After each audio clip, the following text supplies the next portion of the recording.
I think the problem is with him that he's come straight out of university. That was his profession, where he has to have a strong wall against this mentality, and then he's been propelled into the mainstream where maybe that isn't such a problem, but all he's got a look like everything he says against this kind of mentality is quite loaded, so maybe it gets kind of it doesn't come across very well when you come against someone who doesn't feel as strongly about these kind of new ideas that are coming up, i.e. equality. And we are live. Rescue your father from the belly of the whale. Japan was a good man. Hello, everybody. We are the Three-Headed Hydra. Joshua Dennison, Salvatore Benintende, and I, James Edgerton. Today we're going to be talking about Jordan B. Peterson, the very well-known psychologist, writer, and public personality. So, Sal, what do you know? What I know? The gentleman is a Canadian professor. I believe he is a professor at the University of Toronto. Is it true? True. And he became infamous, notorious a few years ago. He's a clinical psychologist, but he became famous mostly for a little controversial bill that passed C-16 in Canada. And so he got, let's say, sucked into the political sphere because he opposed something that he saw mandatory compelled speech.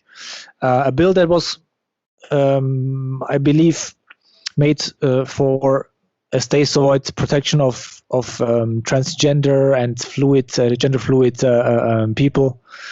But yeah, there was a whole controversy around that. And that's the minute. Here we go. That's not what Jordan Peterson is about, but we'll get into that. That's the start, I suppose. Yeah, it was the gender. It's a taster. It was. He opposed being forced to use the gender pronouns, right? Yeah, which is an important. The law would have. People get confused because they think he didn't want to say the pronouns, but that wasn't the case necessarily, was it? He was opposed to putting them into law because that conflicts with a lot of other problems, isn't it? Right. Mm-hmm. Go on, JD. I love Jordan JD on the rocks. I'm a Jordan Peterson stan. Yeah, like Sal said, I first was introduced to Jordan Peterson on the Joe Rogan podcast when that's what kind of propelled him into the front. That's what got him onto Joe Rogan, I suppose. He was opposing these laws, and then he's got all these other ideas, and you can just get lost in it. And people say he's misrepresented, and I guess he is because his ideas are very tricky, and you've got to listen to them you've got to listen to all of them. And in this world where we like little segments of stuff, he's easily misinterpreted. But like he always says, he's very careful with his words. So he actually doesn't drop himself in it too much. He shouldn't be as controversial as he is, but see why people get the wrong end of the stick. And I guess sometimes he pokes the bear, he throws fuel on the fire. Sometimes I reckon he knows he's doing that, but he's definitely a well-intentioned man. I don't really think if you listen to a lot of him, you can't deny that. So that's my near a minute. I'll fill another 20. Beautiful. On the clock. Yeah. So I'll have a minute as well. I'd like to get away from this alleged controversy because I think it's an absolute storm in a teacup. And I'm shocked every time people think that Jordan Peterson is a figure of hate, because for me he's a figure of a lot of hope and, to be honest, a lot of inspiration. His ideas are mainly about personal responsibility, self-respect, setting goals and moving incrementally towards them. And there isn't anything hateful in that.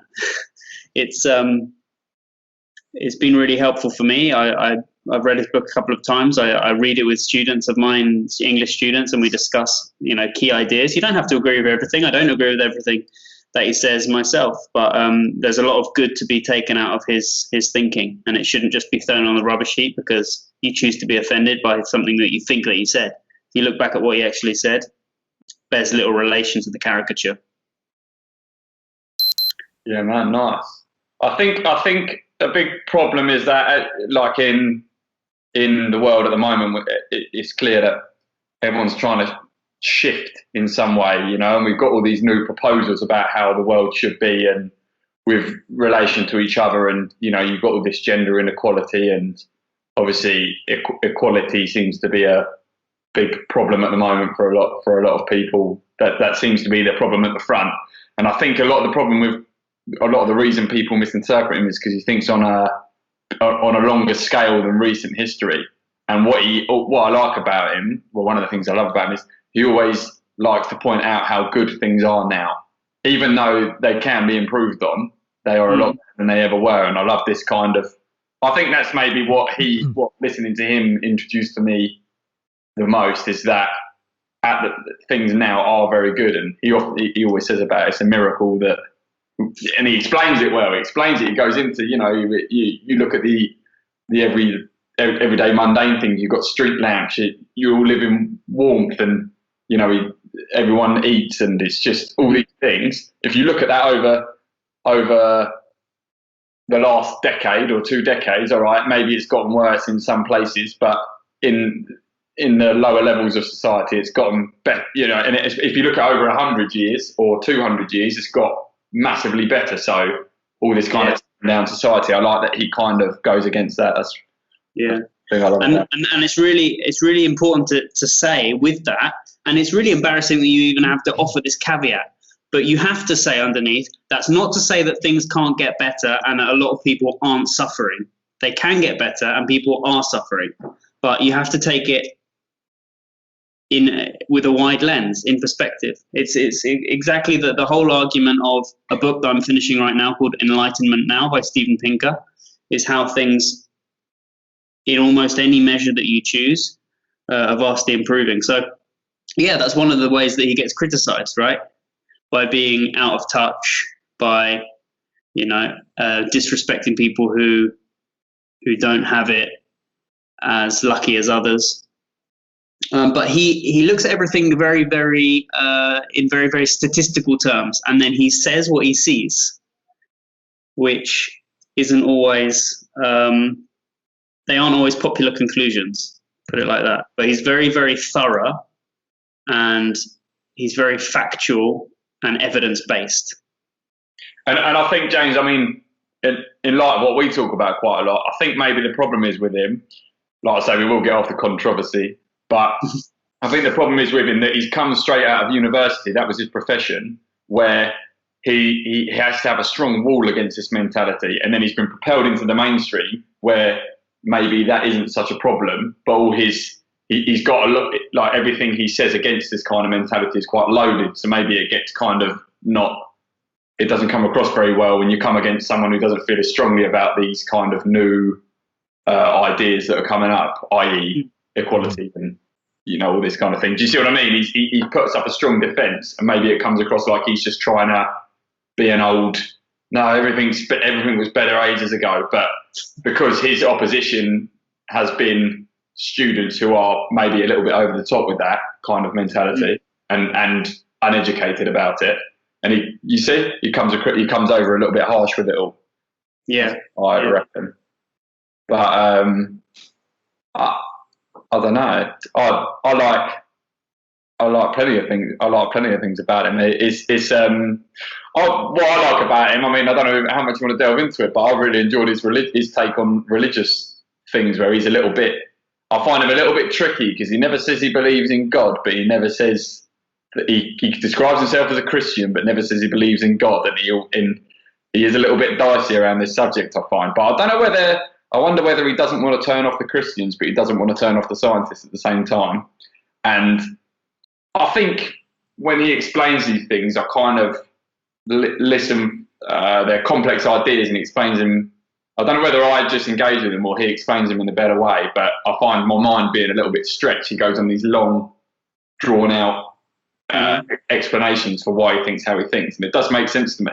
I could outline his take on religion, if you like, just as succinctly, because I think he kind of says,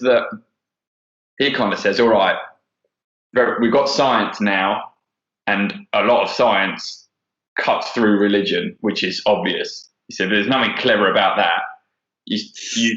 There's nothing genius about it. It's not controversial to be, and it's not controversial to be an atheist nowadays, is it? But you've got to think about when religion was first born. It was people trying to explain the world, and back then the psyche was different. Science wasn't even a part of your brain, so they explained things through stories, and this is how word got round. You didn't have, metric, and there wasn't scientific scrutiny over anything. So this is just people trying to navigate their way through the world, and story is very helpful. And I think he kind of says that the atheist, he often says atheists throw the baby out with the bathwater. You've got to go through these texts, and it's a lot to do with metaphor and not fact, and that is so very helpful. And I think I said it to you once, James. When we compare Harris to Peterson, because Harris is obviously the staunch atheist. Mm-hmm. Sam Harris. Yeah. Harris's idea is that maybe you can go around the world with a set of rules, and you don't need the religion anymore. And obviously, there's massive problems with religion. He doesn't deny that, and no one can deny it. But I kind of feel like he feels religion is a good template for what to do. So I think if you're in a situation that's occurred before, then facts are going to help you. But if you're in a new situation, and your gut metaphor is more helpful, and that's his kind of argument for why religion is still worth delving into, because these are years and years worth of stories that are trying to help you through situations, and help you through the unknown a bit better. Yeah. Great summary. Thanks, man. Yeah, I like that. I like that a lot. Well, it's hard in 20 minutes to talk about JP. Mate, it's hard to condense it all down. I was just flicking through the book today because another one of my students is reading it a chapter at a time, and we're discussing the ideas together each week. And just flicking through the chapters, and I really liked the very simple sort of maxims that you can apply to your everyday life, and I do apply them to my everyday life. My favorites from the 12 rules for life are: rule number 2, treat yourself like someone you're responsible for helping. Right? Because I think sometimes we can be very cruel to ourselves and not talk to ourselves very nicely, or not be too forgiving of ourselves if we make an error. And that idea really helps me. Just that very simple sentence: treat yourself like you're somebody you're responsible for helping. Another one: compare yourself to who you were yesterday, not who someone else is today. Because that's another one of his sort of key ideas about goal setting, and then slowly moving towards your ideal self, whatever that may be. And it's very easy, especially with social media, to get distracted and have a look around and say, well, this person's got this, or this person's doing this, and to compare yourself. And the problem, of course, is that comparison is the thief of joy. It says, well, you need to compare yourself to how you're improving. What's your trajectory? That's the key. Listen to people like they've got something, or they know something that you don't. Listen to people like they know something that you don't. So actually listen to people when they're speaking, instead of just waiting to talk. These are kind of ideas that we can use every day to slowly but surely improve ourselves as people. And I think a lot of this gets lost. A lot of these simple but beautiful ideas get lost in the controversy, and I will put air quotes on it because it's not a real controversy. It's just a lot of noise and a lot of mudslinging. But I've also read quite a few books because of him, because of his recommendations. He's got he talks often about sort of classic literature that he's taken lessons from. And thanks to Jordan Peterson, I've read Notes from Underground by Dostoevsky, The Gulag Archipelago by Solzhenitsyn, The Road to Wigan Pier by George Orwell, and Island by Huxley. So all of these ideas have come through him. So, to think Jordan Peterson, he's kind of a cranky guy who's offensive to trans people. No, that doesn't really summarize it for me. What about you, Sal? Yeah, I was thinking maybe we just started the whole podcast on the wrong foot, in the sense that we basically started off with all the controversy. But as you said, Jordan, was me, yeah, my bad. Jordan Peterson really, is a complex person, but it's in the end it's actually quite simple, because I think a lot of what he focused on is finding meaning in this world. And the meaning, I mean, he wrote literally the book Maps of Meaning. And so he found meaning, or explains how to find meaning in the stories in humankind, including those in the Bible. And he's trying to give meaning also to people who might have lost meaning through his book, 12 Rules for Life. With some simple, guidelines, and maybe somebody who reads it thinks, okay, these are not exactly that book. And some people might, think these are not really revolutionary ideas, but it's not about that.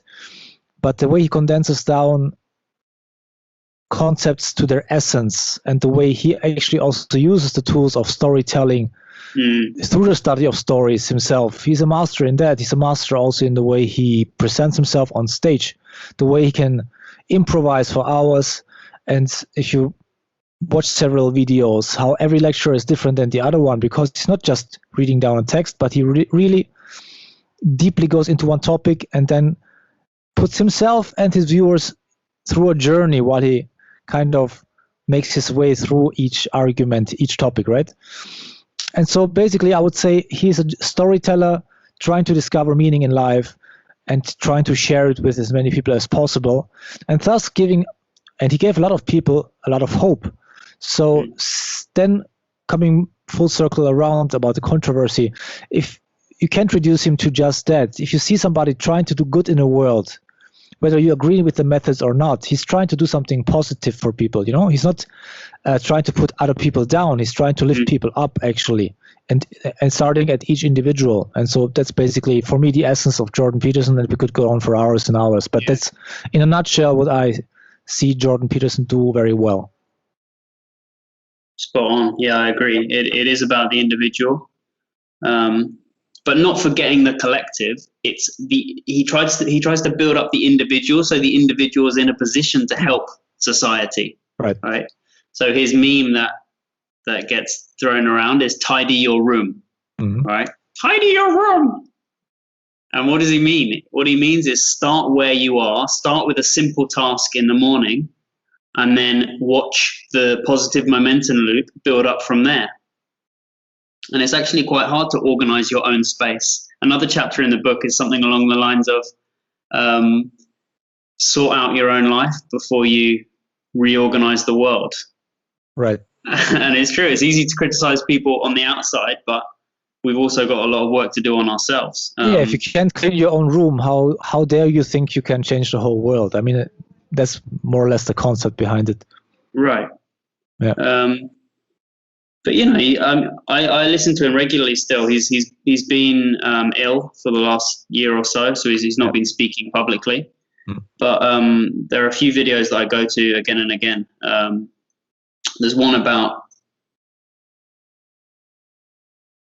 the shadow. He talks about Jung's shadow a lot, and about recognizing your own shadow, recognizing all of the evil that you can do. He often refers to Solzhenitsyn in the same kind of speech. The part in the Gulag Archipelago where it says, wouldn't it be nice if there was just tons of evil people in one place doing evil deeds and we could eliminate them? But actually the line between good and evil runs between every human heart, and who would want to destroy a piece of his own heart? And these kinds of ideas, like knowing yourself, so knowing what you're capable of on the positive side, but also knowing all of the terrible things that you're capable of on the evil side, things that we don't even like to admit to ourselves. And he says from that you actually gain self-respect, because you realize that you could have done any of the evil deeds that humans have done in the past, because you're a human too. And so you need to recognize your potential on both sides of the spectrum, right, and then work from there and actually have some respect for yourself and start from there and then build outwards. So I think he's a great thinker. I really hope that he's going to be back into the into the public sphere soon enough. That he fully recovers from his medical problems, and yeah, I think he's got a lot to offer. That's for sure. Mm-hmm. Beautiful. Well, I think also we just arrived. Is it going to be the first podcast that we actually hit the 20? Yeah, we have 19 seconds left, so. No, let's call it a day.